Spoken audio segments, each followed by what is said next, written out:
బీసీసీఐకు సంబంధించి central information commission కీలక తీర్పును వెలువరించింది. సమాచార హక్కు చట్టం పరిధిలోకి భారత క్రికెట్ నియంత్రణ మండలి రాదని స్పష్టం చేసింది.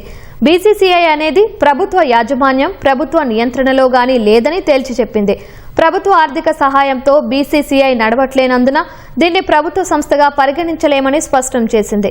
ఆటగాళ్ల ఎంపికపై బీసీసీఐకు ఉన్న అధికారాలు, నిబంధనలకు సంబంధించిన సమాచారాన్ని కోరుతూ దాఖలైన అప్పీల్ను కమిషన్ ఈ సందర్భంగా తోసిపుచ్చింది. బీసీసీఐ అనేది తమిళనాడు సొసైటీల రిజిస్ట్రేషన్ చట్టం కింద నమోదైన ఒక ప్రైవేటు సంస్థ అని పేర్కొంది. ఈ బోర్డును భారత రాజ్యాంగం, పార్లమెంట్, రాష్ట్ర శాసనసభల ద్వారా ఏర్పాటు చేయలేదని వివరించింది. ఆర్టీఐ చట్టంలోని సెక్షన్ 2H పరిధిలోకి వచ్చే పబ్లిక్ అథారిటీగా బీసీసీఐను పేర్కొనలేమని స్పష్టం చేసింది. బీసీసీఐని ఆర్టీఐ పరిధిలోకి తీసుకురావాలని గత కొన్ని సంవత్సరాలుగా పెద్ద ఎత్తున డిమాండ్లు వస్తున్నాయి. గతంలో 2018లో అప్పటి సమాచార కమిషన్ బీసీసీఐని పబ్లిక్ అథారిటీగా ప్రకటిస్తూ తీర్పునిచ్చింది. దీనికి బీసీసీఐ ససేమిరా అంది.